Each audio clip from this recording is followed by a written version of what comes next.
but understand that what you decide to do today could have a huge impact on your life over the coming days and weeks. America is unraveling each day and fast.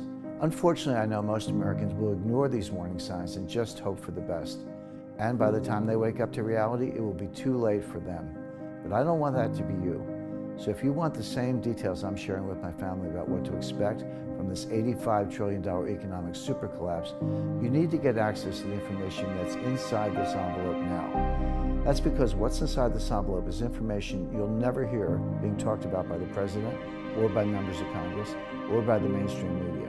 It's information from me that no other former government insider I know is willing to reveal the way I am. That's because the last thing the elites want is a premature panic from regular people like you. They'd rather try and control the crowd. But I feel a moral obligation to prepare you, even if the truth is hard to hear and frightening. That's why today I'm going to go through 3 danger zones in our economy that I'm worried about most if I'm right about the super collapse. So you can see why I'm predicting the end of the American economy, the way we know it, in the next 6 to 12 months. Like I said, I've never released this information to the public before, but today I'm giving you that chance. That's because, as my fellow American, I believe you deserve to know the truth about what I fear could happen to the way we get our food, our energy, and our medicine. These are the 3 danger zones under threat of economic collapse I'm concerned about most, and I'm going to talk about each one now. Danger Zone 1, America's food supply. According to the CDC's website, a disaster can easily disrupt the food supply at any time.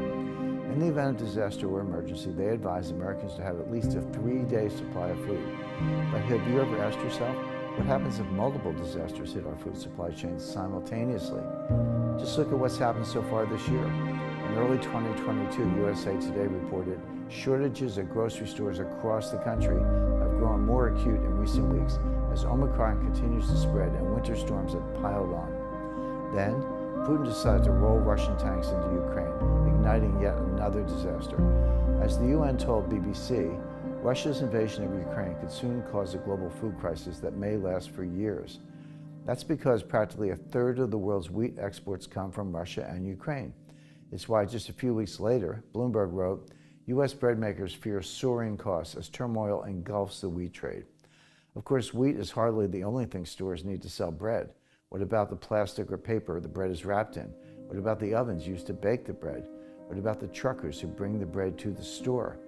I believe a disruption is coming that will deprive Americans of basic food items like bread, eggs, milk, meat, cheese, and more.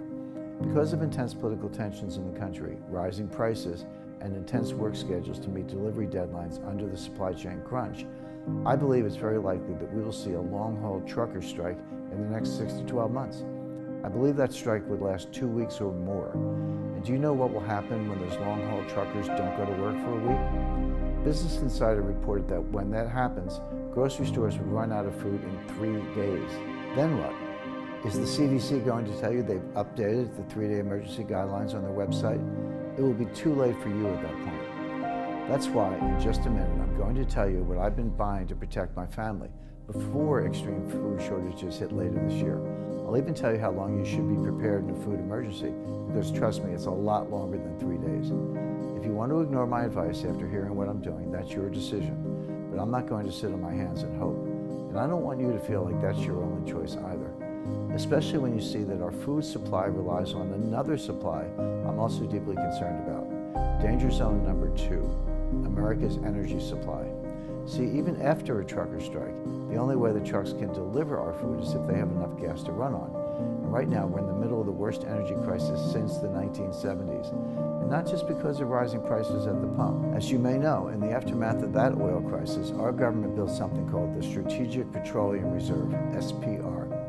For a worst-case scenario we all hope never comes to pass, over the last 50 years it's grown steadily from administration to administration, having recently hit 564 million barrels of oil. And then suddenly everything changed. As NBC wrote, under Biden, U.S. oil reserves to drop by 40%. The article continues.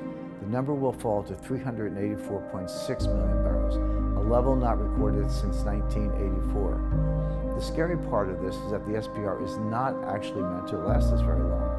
According to one estimate I found before Biden's latest action, it could supply us with oil for about 1.5 years without being replenished. Of course, now that we have 40% less oil, that supply would run out 40% faster. I believe that instead of that oil reserve lasting us a year and a half, it will last us less than a year. I also believe it's extremely likely we could use our strategic petroleum reserve to help Europe. This isn't on anyone's radar because most Americans aren't thinking about the boomerang effects of our economy's recent actions. But because of sanctions we imposed on Russia, it's likely that our European allies will run out of oil. When they do, the U.S. will offer to supply them with even more of our oil and natural gas to bail them out. You may think that's far-fetched, but this is exactly what's happening right now. The Washington Times just reported that President Biden has sent 5 million barrels of oil from the Strategic Petroleum Reserve abroad. And I predict he's going to send far more oil abroad at a time when prices are rising and we're running out of oil. In the process, he's going to destroy everyday Americans' daily lives.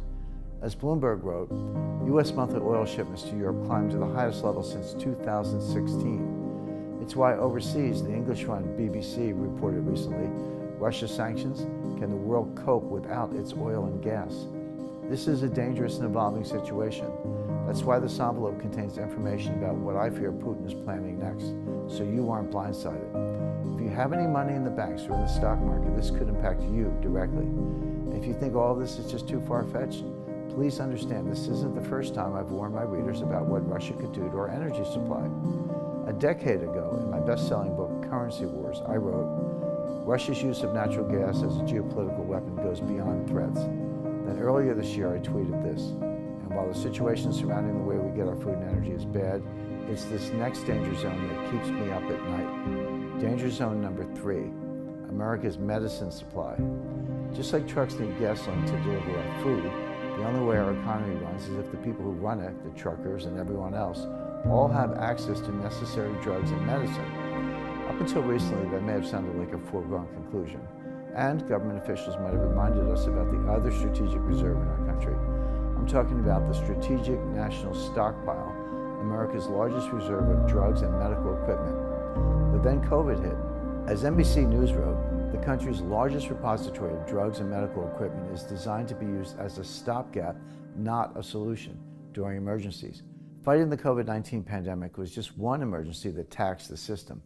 But I believe another catalyst event will be breaking the medical system altogether. Based on my research, it will likely be because of the U.S. officially entering a geopolitical conflict. Rosemary Gibson, a senior advisor on healthcare, warned government officials about just that back in 2019, saying, medicines can be used as a weapon of war against the United States. Think about it, we're the world's largest economy. That means we have a bullseye on our back. What second largest world economy do you think might have an interest in taking us down? Of course, I'm talking about China. Sound too hard to believe? Well, did you know we get nearly half of all our penicillin from China?